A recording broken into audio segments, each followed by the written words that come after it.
Today we're going to be going over what all is done to my 2006 Ford F-250 6.0 Powerstroke. So as a lot of you know, I have quite a bit of time, effort, and money tied up into this little old 6-liter here. And we recently dynoed it. Unfortunately, I ended up on the backside of the roller, and we think the truck ended up spinning whenever I was doing the pull. It was in the economy tune, is the lowest tune I have for the truck. It put down 566 horsepower, and I cannot remember the torque, unfortunately. Probably around 1,000 if I had to imagine, maybe a little more. And yeah, we're gonna get into what's done under the hood. So a lot of people have been saying, oh, well, if you dynoed it, why didn't you just put it in the hottest tune? Well, the problem with that is that this truck does make a lot more horsepower than 566. If I take it out of the economy tune, it just straight up slips the transmission. This is a stock 5R110. All it has done to it is a Gorin 24 or 2500 stall converter with a billet input shaft.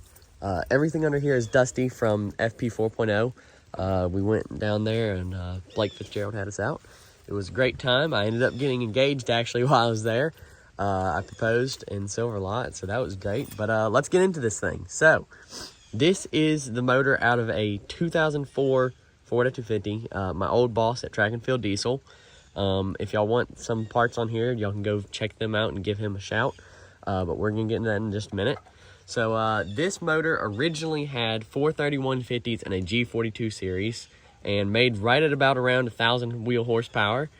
So this motor is more than capable of making horsepower. I'm just working out kinks and haven't had a whole lot of time to do fine tuning on it, and I've never really had a dyno available to me.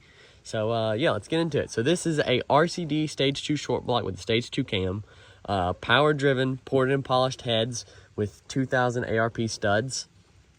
We have a fluid dampener on the front of it, as you can see. I have 205-100 Holders premium injectors, RCD up pipes paired with a FIS, so force inductions, S366, no pedestal, actually. A lot of people ask me how I do that. I just don't have a pedestal, guys. It's just that simple. Just made a drain tube. Actually, I made a drain tube out of my 6-liter delete because I deleted the delete off of this truck. There's a lot of stuff like that. There's a lot of things missing on this truck the more you look at it. These are Rudy's charge pipes, I believe. Sinister intake. Got some stuff powdered, you know, nothing crazy. We have Flexolite fan kit for a 6-liter wired in. Super easy to install. I have a Dave's Superstore triple row aluminum radiator with a welded in cap and a puke tank. That is a kit that we designed when I worked at Track and Field Diesel. It is a degas bottle delete. It ties in to front cover right there, and it deletes your J pipe coming out of the front cover. That is a cap from SoCal Billet. Y'all can call Larry and ask him for a J pipe delete, and he will know exactly what you're talking about. Also ties in, welded into the top of the oil cooler there. So the delete on this truck is welded up. The only thing there is the plate on the bottom of the intake. Getting rid of the DS bottle really opens up a lot of room on these trucks, and it makes it just look a whole lot better. On that note, another thing that I and my boss designed while I was at Track and Field at the time is this regulated fuel return. So if you order a regulated fuel return for a 2003 to 2007 6.0 Powerstroke from Track and Field Diesel, this is the kit you will receive. This is the kit we made, and yeah. So it's fairly simple. A lot of people have asked me about it, so I'm going to go over how to install it a little bit in this video. So this is with a fuel bowl delete. So there's no fuel bowl there. You can get it with a fuel bowl. You can get it where you delete the fuel bowl like this, but it requires you pulling the upper housing of the oil cooler, like the oil filter housing. And you also need to have a air dog or fast fuel system for this to work properly. So pretty much what you do is you take off all the old lines and you tie into, where is it? I can't see. Everything's wet. I'm trying not to get covered in water.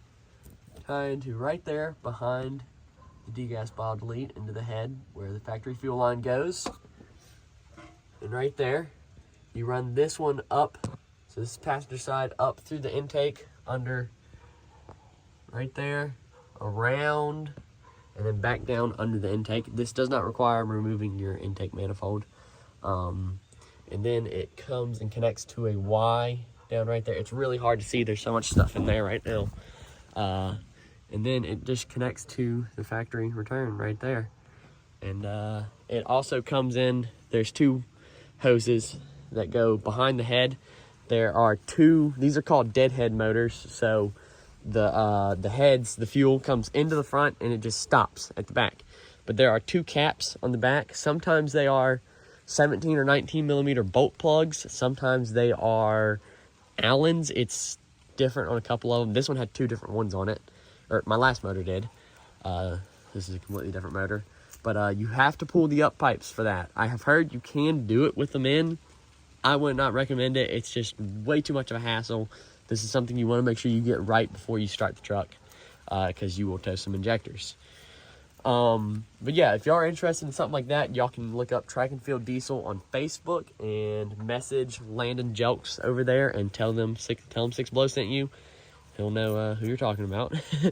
On the note of all that, that is I can't remember whose Fickum that is. I don't remember where that's from. It's an aftermarket Fickum, but like it's stock voltage. Those are RCD up pipes from my good buddy who sadly passed away, Elias Brandt. A lot of you know him as 6-liter pre-seater, so I will never be getting rid of those up pipes. I had to weld bellows up into them because exhaust gas temperatures are son of a bitch. This is a CSF intercooler. I think that intercooler is like $300. It's super cheap. It's held 50 psi for me, so yeah. This is a performance custom cable set that they sent me. Super grateful for that. I was actually in the PCC booth at Fitzgerald, FP 4.0. This kit is super great, fairly cheap too. I want to say they're $425, somewhere around there. They label everything whenever you get it, so super easy to install. Literally a toddler could do it. It took me maybe 45 minutes to install. I do have a lot of stuff missing on this truck, so it makes it a little bit easier, but still would not be bad. Also, if you look right here, there's a lot of stuff missing. All of the vacuum line stuff has been deleted and rerouted, so these are only manual hubs now because the vacuum stuff never works on these trucks. It's so old and it's too annoying to keep up with, especially if you daily drive the truck. Stuff gets ruined. But I put everything in this fender here. I'll have to find a picture of that for y'all on my boss's truck, or my old boss's truck. I did not take a picture of this whenever I did the motor, unfortunately. But I'm trying to think what else. So, Gorn converter, billet input shaft, Suncoast, billet flex plate, Adrenaline high pressure oil pump, and SoCal. Is it SoCal billet? It's billet low pressure oil pump. I can't remember. My mind's drawn a blank. Yeah, so that's pretty much almost everything under the hood that I can think of. I'm sure I'm missing something. CCV delete, which needs to be re-welded. That bung leaks a little bit on me.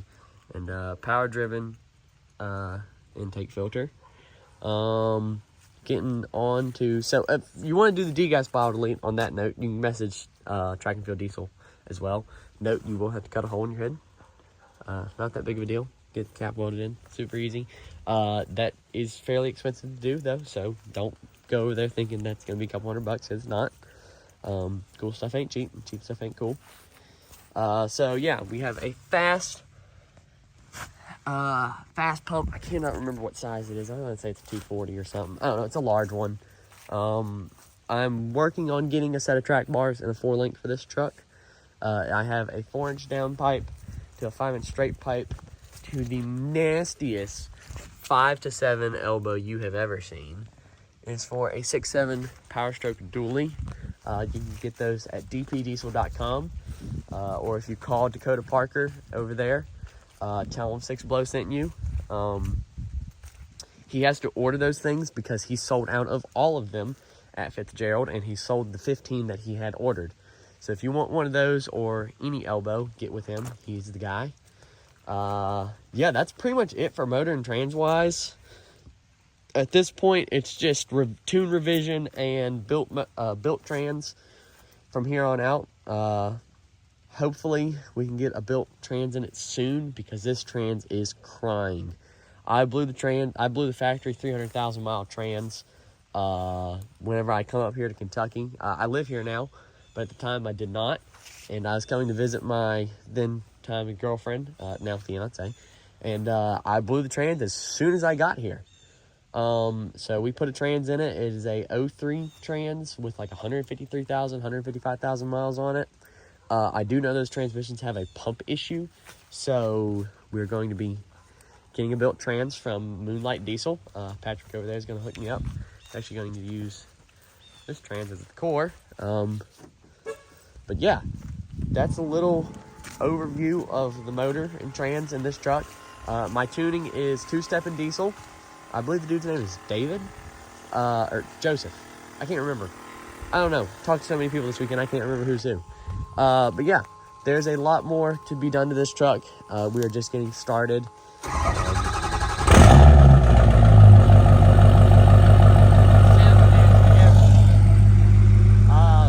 yeah, we're going to be working on the tuning a little bit here in the near future, trying to get some things figured out. I have not had a whole lot of time to mess with it. With me moving up here and everything, and just getting settled in. But now that we know we're losing power somewhere, we just got to figure out where. This truck has 700 wheel in it. I can feel it. I just need a trans that can hold it. I have toyed with the idea of ZF6 swapping it, but for as much as I drive this truck, it'd just be really annoying to be shifting that much. It would be really cool, but a lot of work, not a lot to gain out of it. Oh, I do have a sump on the fuel tank, but that's about it. I mean, rod lights, wheel lights, painted frames, stuff like that. Normal quote-unquote show truck stuff, if that's what you want to call it. Soon we will be working on interior, because the interior is falling apart in this truck. It's a southern truck, you know. It got humid down there. Humidity and leather don't go together. But 310,000 miles. Good news though, the truck did hold ICP on the dyno, so I'm really happy about that. But I mean, with 205 100s, it should. Next thing I'll probably end up doing to the motor, like performance-wise, would be a Warren ICP and IPR, because they sound crazy. But yeah, that's probably what we'll do, because I talked to Mr. Powerstroke Central at Fitzgerald, and he said they gained 200 horsepower just from the Warren ICP and IPR.